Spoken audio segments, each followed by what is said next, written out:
the Providence community and neighboring environs that GPL will be hosting a community outreach on Saturday, March 13th, 2021 at Massey Stores, Providence, East Bank, Demerara from 9 hours to 1400 hours. Residents are encouraged to come with your questions or queries regarding GPL bill or any other GPL related matters, as GPL's competent staff will be on site to assist customers at the point of their need. Hashtag GPL is on the move.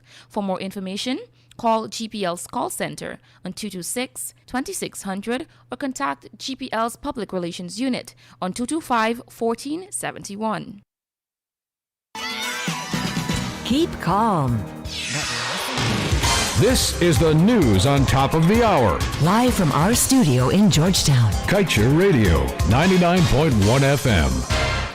It is 10 hours, 1 in Guyana and right across the Eastern Caribbean with your main newscast right here on Kaieteur Radio 99.1 and 99.5 FM. I am Joshua Van Sleckman. Just before we get to the news in details, let's head across to our front page comment this morning. It says 6 lessons from the Saudis, Surinamis and Russians.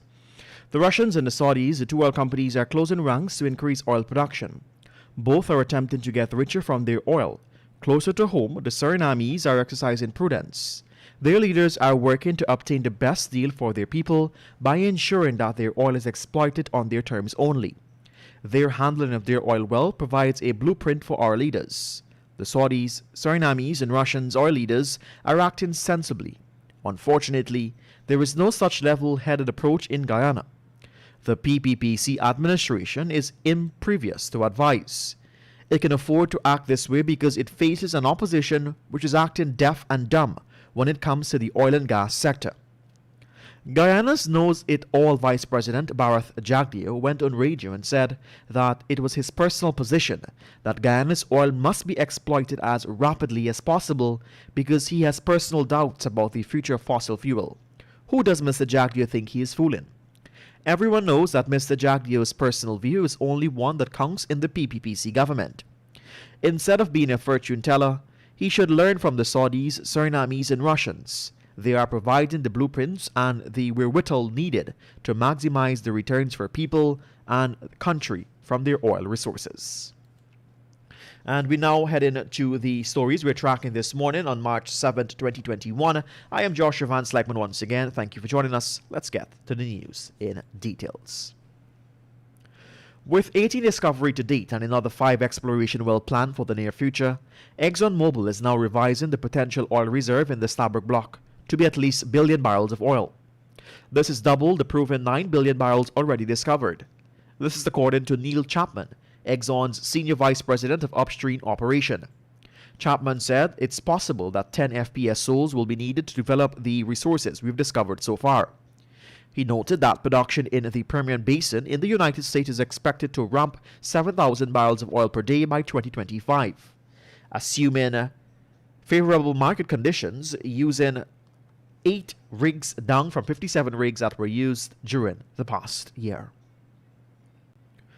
We tell you now that dialogues between Guyana's President Irfaan Ali and opposition leader Joseph Harman on matters pertinent to Guyana's development may not transpire anytime soon as the two continues to butt heads over the issue.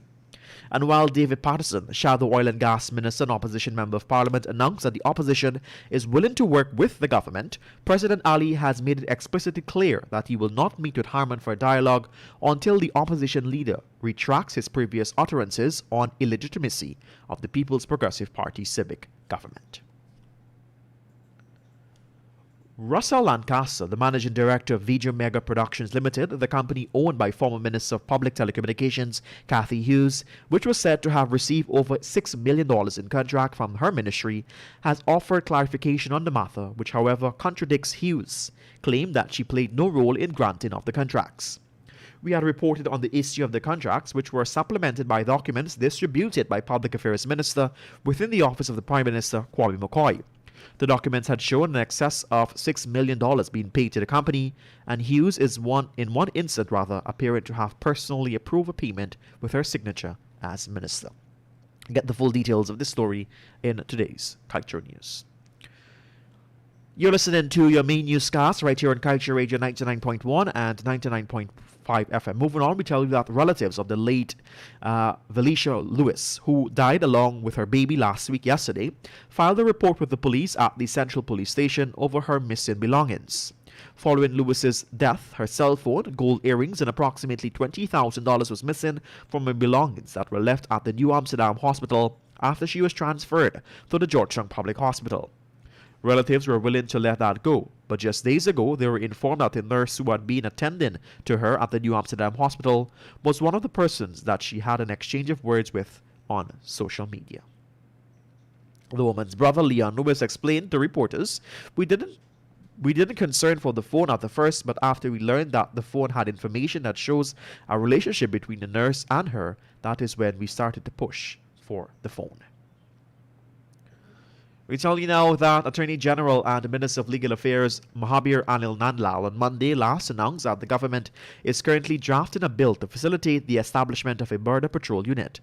Guyana's border which had resulted in particularly influx of Venezuelan refugees numbering in thousands. The need to monitor the borders is even more pronounced now that Venezuela is escalating tensions with its claims over the Essequibo region. In addition to the proposal to include Essequibo in Venezuela's constitution, a powerful Venezuelan lawmaker has announced that Venezuela intends to carry out military exercise in the region. This is your main newscast right here on Kaieteur Radio 99.1 and 99.5 FM. Last Friday, the House Committee of Supply approved a 353.8 billion national budget, the largest budget the country has ever passed. It is said that these billions of dollars would cap the country's economic recovery and improve the performances of a critical sector that were severely affected by the COVID-19 shockwaves. Being the largest budget Guyana has ever seen, we had high expectations for the National Assembly during the 5 days of debates to comprehensively address how the government will prudently manage Guyana's lucrative oil and gas sector. However, what we witnessed is in the dome of the Artichoke Conference Center during those 5 days were the 65 members of Parliament allocating significant time to recall the events of the protracted March 2020 elections. This was done in the absence of how it intends to manage the oil and gas sector. And finally, at this time, before we head over to Kevin for our weekend review, the ERC first introduced the With the current Ethnic Relations Commission set to expire next month, it will be hosting its second national conversation in improving ethnic relations in Guyana on Saturday, March 20th, 2021. The ERC first introduced the national conversation in December last year in collaboration with the Office of the UN Resident Coordinator and the University of Guyana. The main goal, according to the Commission, was to have frank and open discussions to capture different views on factors that impede ethnic harmony and recommendations for the compile of a report which was to be submitted to the National Assembly and relevant stakeholders for implementation.